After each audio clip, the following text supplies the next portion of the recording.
So thank you. I've been around from the very beginning, and then I think with Ivy from even before this. So one of the articles that she posted in the chat there is one that we worked on that came from the original very small grant that got us started looking at some of these issues. And so then was involved in the partnership development grant and the partnership grant that we've had now. I want to acknowledge the other colleagues that have been working with me on this. So Darlene Himmick, who I believe was hoping to join us from the airport on the way to a conference today, and Suzanne Paquette at the Université Laval, who will be speaking about some of our quantitative findings in a minute. I'd also like to acknowledge some of our partners. Denis Trottier, who has been involved. He's a member of KPMG's accounting firm and has been their chief mental health officer and has provided some really significant advice. CPA Canada, so the Chartered Professional Accountants of Canada, have been involved as partners as well. And there's been quite a few different representatives who have been involved in different ways. And in some ways, they're just now starting to get really engaged with the topic. So that's interesting. And I hope we've had some influence in bringing them along over the arc of the project itself. And I did see that Jacques Shaw and Cheryl Pereira are both with us, and they have been involved in the project as well. They're part of our worker advisory group in the accounting area. And delighted to have them here and looking forward to any comments. Jacques will be actually discussing, and then we'll see if there's any other input we get from there. So in terms of the qualitative research, just at a really high level, we did 32 interviews with professional accountants in Canada. 70% of those were working or had experience working in public practice. So that generally means working for one of the assurance firms that do a lot of assurance and tax work. And in general, with these interviewees, they had about 12 years work experience in the profession. We had approximately 75% of our interviewees who were female and 40% who identified as members of a range of different minority groups.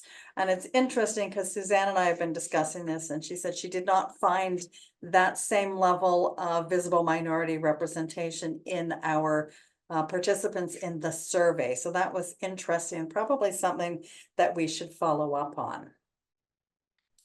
Now, in terms of the types of or sources of stress that were identified in the interviews, this is not going to be a surprise to many of you, but an awful lot of stress related to workload. So the nature of work in the accounting profession is highly seasonal or cyclical, with what is technically called the busy season. So there's a lot of demand in terms of the number of hours, and it is not at all unusual that people will report working 60, 80, even 100 hours a week in the busy season, which I do not find sustainable.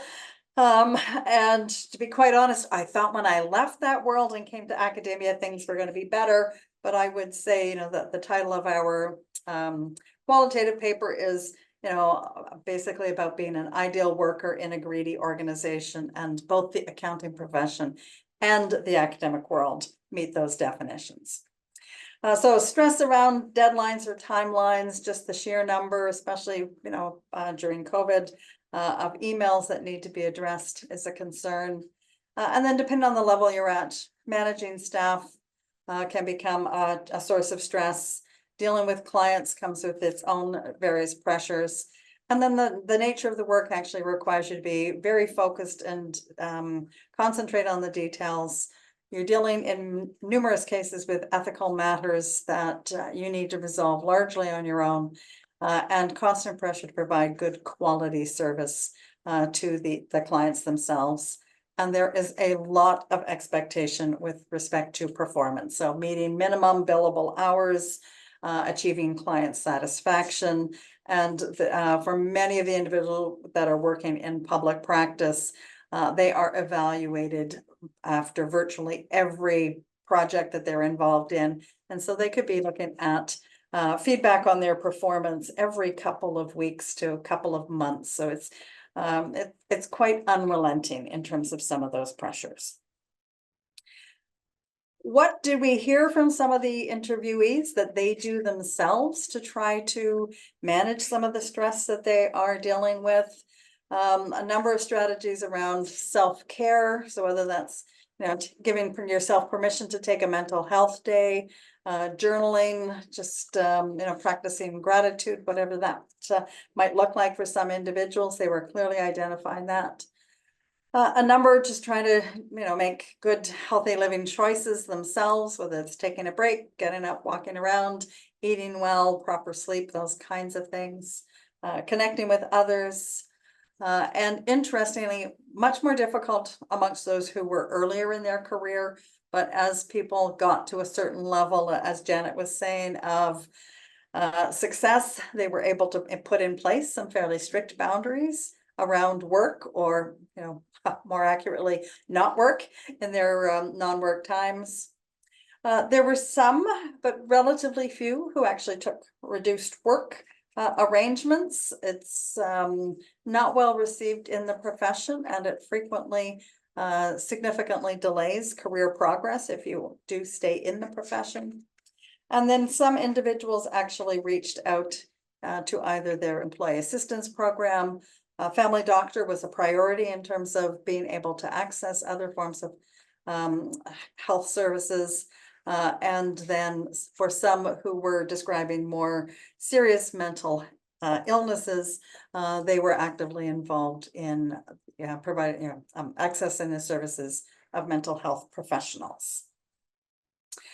Now, this is where we go a little off track, and I thought it was really important that we take a moment to sort of think about how, our own mental health as members of the team was impacted in this whole process. And so we've kind of looked at it from the work-related and the personal side of things.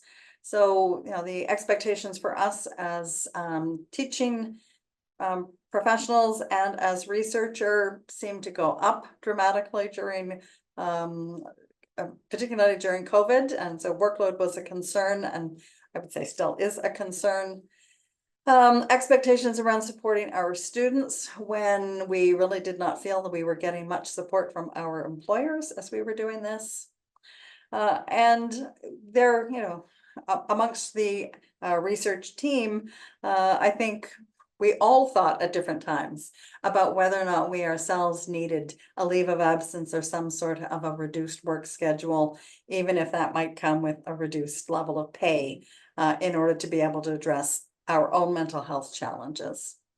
And at the same time, some of those challenges come from exciting new opportunities that come about for us that really give us an opportunity to step into some leadership roles. So all of the challenges are not necessarily negative, but they certainly do impact our mental health. On the personal side, each one of the three of us on the research team, during the course of the years we've been involved in the project, have experienced the death of either a parent or a parent-in-law, which has come with some challenges, many of them leading up to the death itself. In my own circumstance, it was cancer diagnoses and treatments of both my spouse and one of my children that lead to some personal mental health challenges. And then these lead to your own worries. And I think burnout, anxiety, and depression quite significant, particularly going through COVID, and things have not improved, to be quite honest. I think they are still quite challenging. Now, the flip side on our mental health perspective is that we actually, through participating in this particular research project, we're in a position we actually had ready access to mental health statistics and to resources based on the research that we were doing and what we were finding. And so that actually was quite helpful. And because we frequently met on a very regular basis virtually, we actually created a space as a team to be able to share and support each other through some of these challenges. And so, a lot of very personal conversations taking place along the way with some of the professional ones we were having. We did find through doing the work that we actually, came across and found the language and the terminology that we needed to be able to articulate what some of our challenges were. And then we also had a chance to be able to celebrate the successes, whether they were related to the project or to other things that we were experiencing.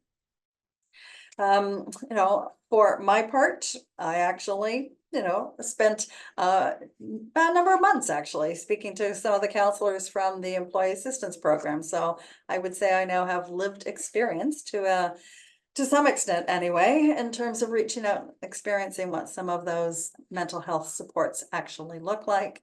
And we learned to be more compassionate with ourselves and each other in terms of the need to extend our timelines to just say, yeah, that's not going to happen right now.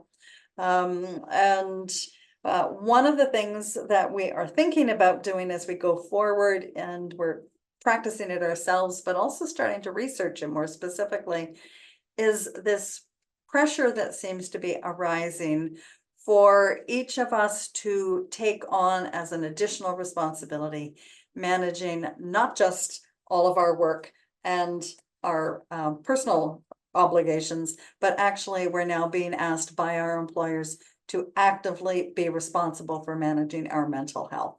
And that's become an added responsibility. So that's something we have been trying to resist, and through doing some planning for some additional research, really trying to make sure that we can provide tools to others to be able to do that.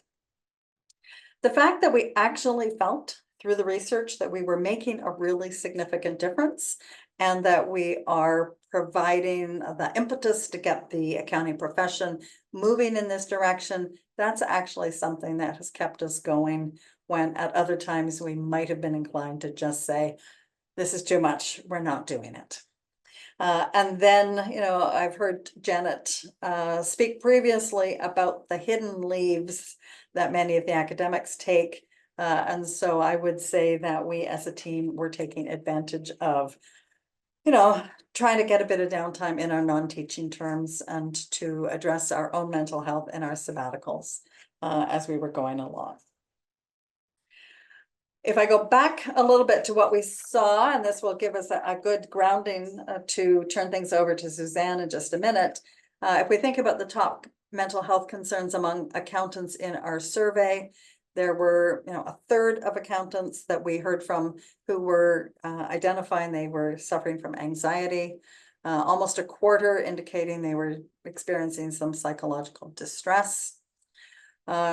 Just over 20% feeling very burnt out, and lesser numbers indicating that they were clinically depressed or were self-medicating through substance abuse in order to address some of their mental health challenges. So that's a very brief journey in terms of what we found on the qualitative side, both, as Ivy was indicating, autoethnographically, as well as what our participants were telling us.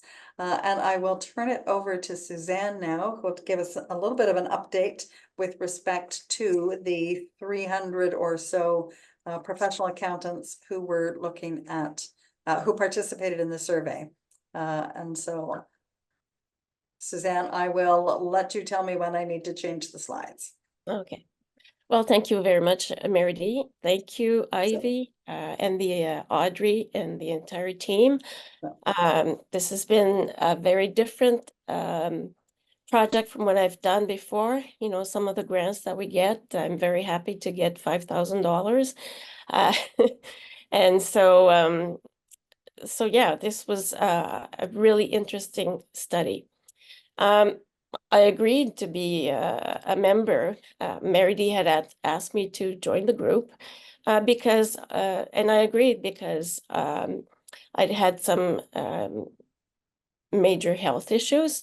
So depression, anxiety, I have fibromyalgia, and I still deal with the anxiety. And I've done a lot of presenteeism at work. And fortunately, there are some sessions where we are not teaching. But then I must say also that even as a senior researcher, our expectations at the faculty are quite high. even though that, that I have over 30 years experience, the research side, we are still counting. We are counting a lot. So that keeps us going, but fortunately had some great discussions with my team. So the issue of mental health or well-being of accounting professionals is a global one, and as it is for many other professionals. Here, according to a 2023 global survey of accounting professionals, 71% wanted more help from employers to address mental health needs, and in particular burnout. 50% say that their mental health suffered because of pressures related to work. And yet, prior research suggests that employers tend to take the view that work or the workplace are not causation factors in mental health problems. That's from the World Health Organization. You can change. And our study differs somewhat from the main purpose or the conceptual framework, which was established by the team to examine the trajectory of mental health, leaves of absence, and return to work. This was mainly due to lack of data with respect to the leave of absence and return to work. So instead, I thought we would explore empirically the pressure factors, both the work and non-work related factors that are associated with measures of mental health, as well as the potential outcomes, both attitudinal and behavioral. We are using before COVID data, the survey responses of accounting professionals. So why is it interesting to look at accounting professionals? Well, Merridee also mentioned this, but we have the seasonality issue, the cyclical nature of work. And so it is almost impossible to take time off during that time because you've got to put in the hours, you got to get the work done. It's also unwanted and often unpaid overtime. There's hierarchical training in the promotion structure and significant decrease in the number of significant decrease in the number of individuals interested in accounting education programs that lead to the CPA. And this is actually have an impact on our budget at university. So our study consisted of 312 respondents. We have about 281 observations in the analysis. It was nice to have respondents that work in a variety of settings, such as industry, government, public practice, and education. We also included those that are in training or working in the profession, but excluded the retired. We also excluded those that did not identify as woman or man because we only had 3 in our data set. We used structural equation analysis to analyze the data. And because of the type of structure of the survey questions, it seemed quite appropriate to use path analysis to analyze the data. So structural equation analysis. We decided to adapt general theoretical model of work-related pressures in accounting that was developed by Desort and Lord, published in an accounting journal in 1997. So we analyzed the X, Y, and Z variables, the X being the pressure stimulus, that can be work or organizational related pressure stimulus, or family and personal related pressure. Our responses, we focused on distress and burnout. I would have liked to examine anxiety as well. And I did so, but I won't be presenting results here because it actually turns out that distress and burnout explain better what is going on. We also examined the strain outcomes. So what happens when you suffer distress or burnout? What are the attitudinal or behavioral outcomes? And also, of course, we include some demographic factors, individual moderators, okay? And so I sort of took all the questions from that pertain to that area of the survey, and basically made a list because in using the general path model, because we have so many few observations and a lot of variables, it was better to just say, okay, these are all the variables, can I identify some variables that we think are more important in the structural path analysis. And then we do this path analysis, including many variables, knowing that not all of them can remain in the analysis. So it's a very just has a lot of technical stuff. And so basically we start with the model. If it converges, we can look at the fit. We look at each of the variables, which ones are the more significant, and take out the one that is the least significant. So we do that one at a time. So this is a very long but tedious program, although it's not really difficult once you know what to do. So of the organizational work-related variables, we kept work overload, lack of control over work hours, lack of autonomy over the schedule, the demands of the accounting cycle.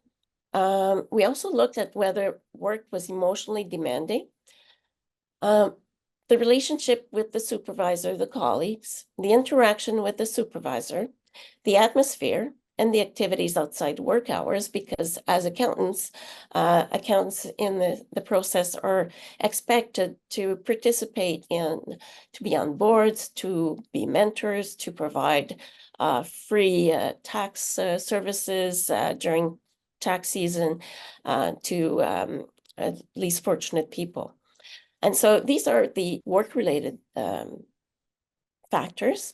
And on to the next factors, Merridee? Oh, Yep. yes. Okay, you're there. Okay, so we included factors that were there in the questionnaire: the physical health, the mental health condition, the financial situation. We thought that caring for children and caring for others would be quite important. And we also thought that time pressure would be important as well. As for the individual moderators, we included gender, age, the work sector, whether you are in public practice, industry, government, or education. We examined the current responsibilities from being in training or having some managerial responsibilities to senior and partner level. We also took into consideration whether it was a change in the work sector. In terms of the strain outcomes, we examined the propensity to leave the employer, the propensity to leave the profession. And for the behavioral variables, we had measures of presenteeism. There was this general measure and also specific measures like the quality of work or the fact that I should not have worked, but I was still working. And the last one was the ability to handle work or non-work demands. So those were two different questions. And so this is the model, going back to the model.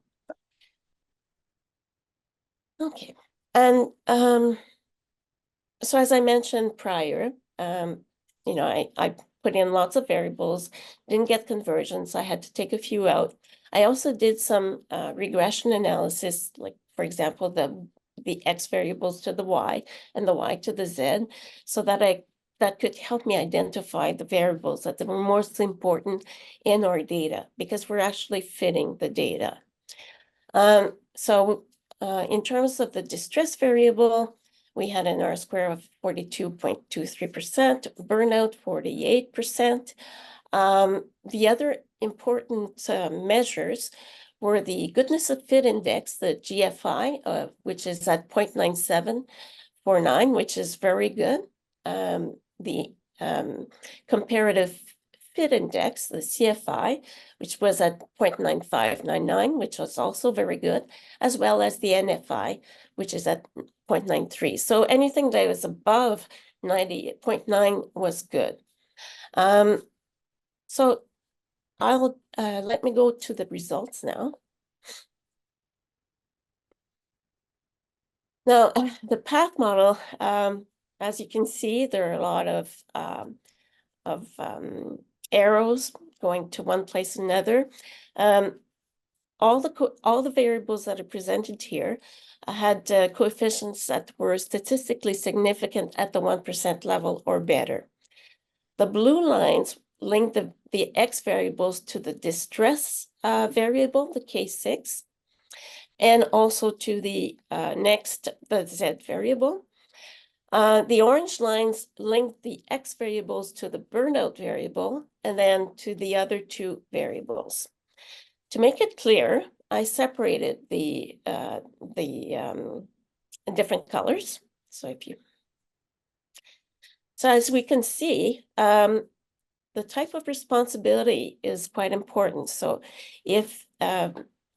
I'll just summarize the results.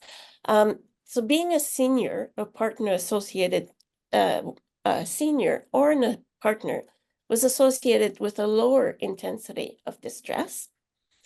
Having more stressful days was associated with greater distress.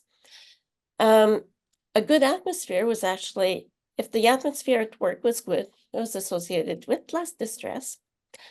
Whereas poor relationship with the immediate supervisor or lack of autonomy was associated with greater distress. Those are the work-related variables. There was one personal variable was the emotional or mental health condition, which had an important association with distress. As you can see, there's no arrow with the variable lack of control over work hours or flexibility in the schedule. Now, the distress, when the outcomes that were important, well, the most important one was the ability to handle daily work demands, which means that if here there was a lot of distress, there was less ability to handle the daily work demands. As for the burnout analysis,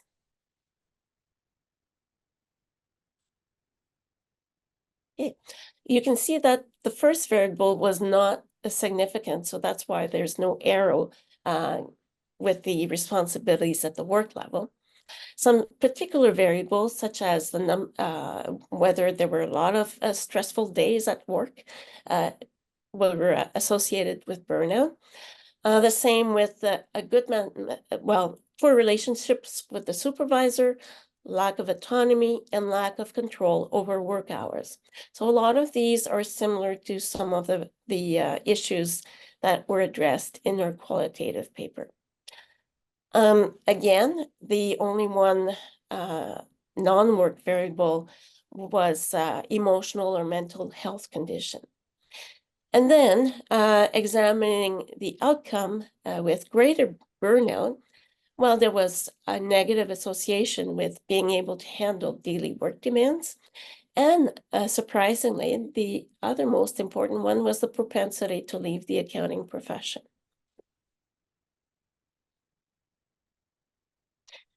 Just one little thing I'd like to add. As you can see, there was no individual moderators. And so in most of the analyses that I tried to do, even the regression analyses, gender was not an issue here. That is not to say that, you know, the way we can interpret this is that, you know, if we both have career demands, both care for children, both men and women, we face the same types of problems. That doesn't mean that women don't have more burnout. It doesn't happen more frequently, just that they are also the ones who often care for the children, care for the other people. Yeah. So in terms of our contributions, we find that work-related characteristics are highly associated with distress and burnout, more than non-work variables. Distress and burnout are associated with a lower ability to respond to the daily demands of work. And also burnout is associated with greater propensity to leave the profession. So if we go back to the view that employers tend to take the view that work and the workplace are not the causation factors in mental health problems, I think we have to we have a contribution here in terms of stressing the fact that there are a lot of work-related characteristics, and that we have to look at what can we change and what is the role of the employer. So there is this is pretty much work in progress. It was hot off the press, so we still need to do more work on this. Thanks, Suzanne. And we wouldn't be good accountants if we didn't give you a little bit of detail in terms of some of the things that we have done. I recognize we're not such good timekeepers, however, so I'll just go on really quickly. Just to let you know that this is not the end, so it might be the wrap up for the grant formally, but we are continuing to try to work on analyzing the data that we've got. As I said, CPA Canada's gotten on board, and so Jacques and I will both be participating in a session at the Professions National Conference this fall. And this has encouraged me because I'm seeing mental health as an issue around equity, diversity, and inclusion.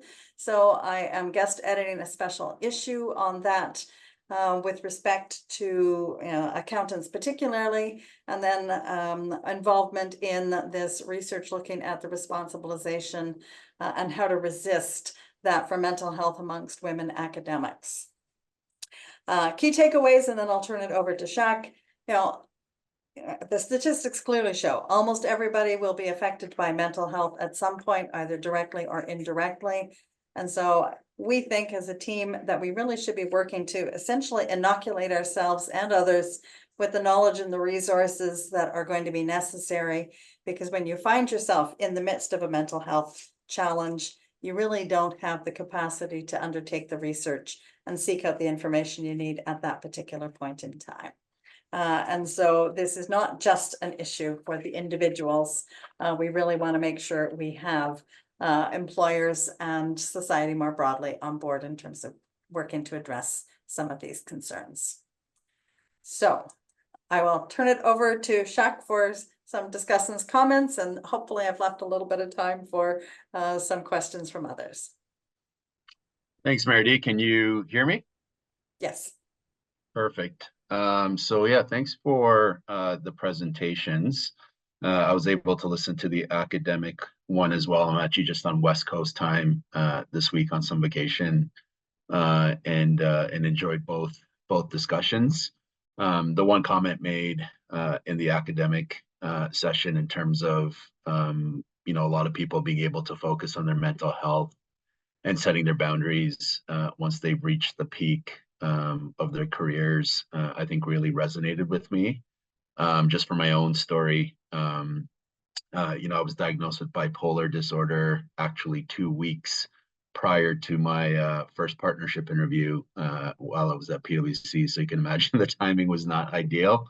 But, in that recovery journey, I think having achieved that level of success and being able to kind of have a North Star to kind of strive for again, I think really allowed me to kind of move along that recovery journey in a way that, my heart goes out to young people in university and early in their careers that go through some significant mental health challenges and how they have to navigate that. So, first of all, I'd like to applaud this group. I'd like to applaud, all the different subject matter teams, the partners for really facilitating a great project.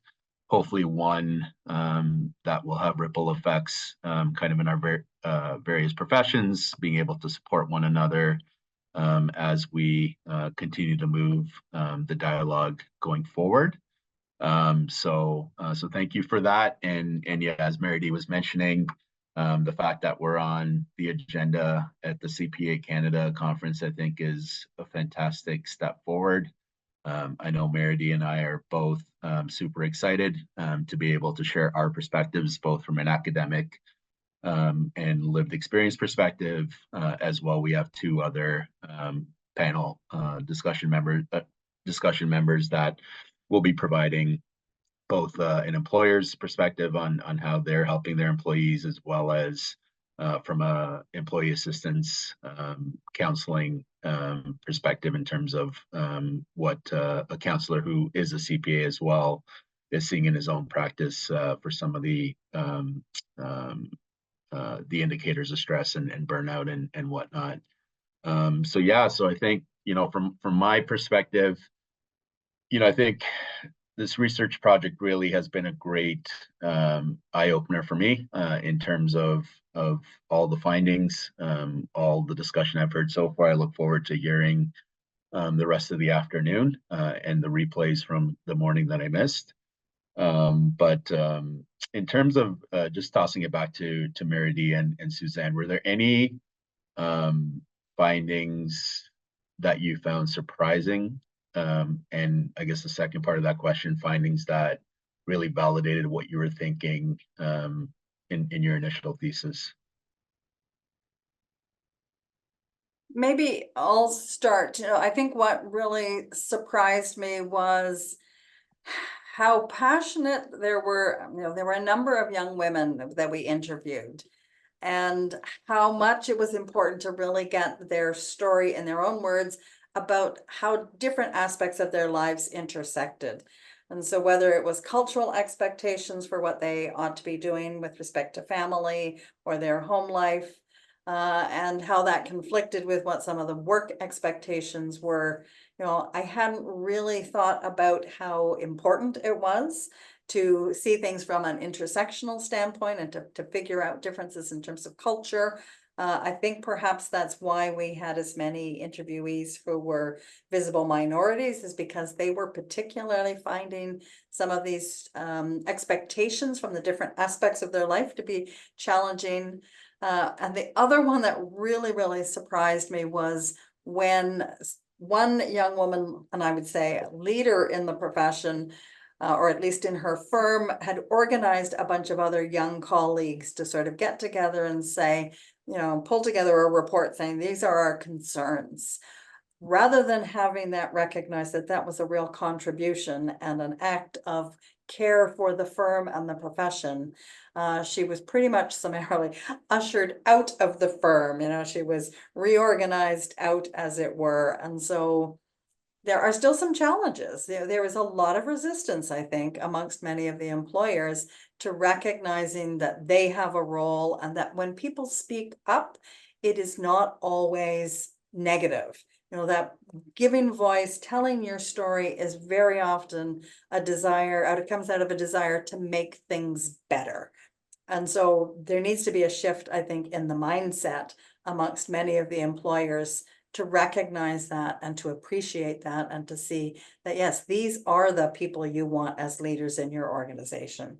And so that to me has kept me going, and that's why, in spite of repeated, lack of interest at times from some of those that are listening or that I would like to listen, to really try to get that message out there to see if we can make cultural change in the firms that could benefit everybody going forward. So. Perfect. And Suzanne, I don't know if you had anything to add on to that from your findings. Some of it was just confirming what we had been talking about. For example, the effect of burnout has potential impact on the propensity to leave the accounting profession as a whole. So we had a variable that was looking at leaving the accounting firm, changing jobs, but now look, changing the leaving the profession. And this is, being an academic at the same time, this is concerning for me, because why are students not choosing this profession? And especially, we worked on the before survey questions because we thought, well, this was the general path and this is what we were supposed to do. And of course, during COVID was a lot worse. There was an effect that's for sure. We'd like to go see now what has happened. It would have been interesting to do a later COVID study, but we're still seeing students coming out of COVID being very anxious. Anxiety is very high, and I had never had to speak to my students about mental health before, but now I make sure that I address that before I start classes. So I'm more compassionate with my students. I'm more compassionate with my children as well, who lived during COVID as students. So it's getting away a bit from accounting, but we teach accounting students. So this has something really important for me. And thank you for that. And I know we only have a couple minutes left here before we go on break. So I guess the final question for the two of you is, based on the research that you've conducted so far, are there papers that you want to focus on, or additional research that you think you'd like to explore further, just kind of for the benefit of this group in terms of what's next for you guys? Yeah, that's a great question. A couple of things we'd like to do. So we do know from some of our interviewees that there are, there's a subset, probably about a third, that indicated that they had some very significant mental health illnesses. And so we'd really like to dive into that population, because so much of the work so far in accounting has been focused on, sort of the stress, the burnout, the anxiety, and not that those are not important, because they do impact many, many individuals, but we know very little about what happens to somebody who might be in your circumstance, Shaq, for example, with a diagnosed mental illness, and how there's support or not in terms of the experience of those individuals. So we want to focus in that particular area. And the other one, there's a number of comments about the importance of the managers or the work context. And so trying to dive into looking at some of that. How important is it? The kind of support that you get from the organizational leaders, from your direct manager. And there are some heartbreaking comments, to be quite honest, that I would really like to bring to the forefront, that have to do with the challenges of not having a family physician, not being able to access primary care, which is really the start of being able to address some mental health issues. And how do we bring the other stakeholders, like the insurance companies, into being a support rather than an impediment for people to make a recovery from their mental health challenges? So those are some of the ones that I'm still looking at. So, Suzanne, anything else that you're Well, really... for me right now, I've just had this. I'm working on this particular paper. Of course, we all work together, but I am doing the statistical analysis, so I have quite a bit of work left to do. For now, I'll work on this one. Make sure I keep my mental health in good condition. Thanks. Yeah, thank you. I think And I we're guess I'll right be turning it back over to Ivy. Yeah. Absolutely. Thank you so much, Merridee, Suzanne, and Shaq. Really, really impactful presentation. And you're picking up on issues that have come up in earlier presentations, linking, for example, the importance of family physicians along the way for many of the case studies to enable people to have access. We know there's a broader crisis in access to family medicine care or nurse practitioner primary care. And so that's really quite relevant. Thank you also for your reflections, and we will be getting into that in more depth at 4 o'clock, when we've gathered some data from across many different participants, investigators, and students about that. And so don't stop, being supportive of the mental health of students, because that's how we're going to change the culture moving forward. So we have to show by example, and that's a big lesson learned for me with this.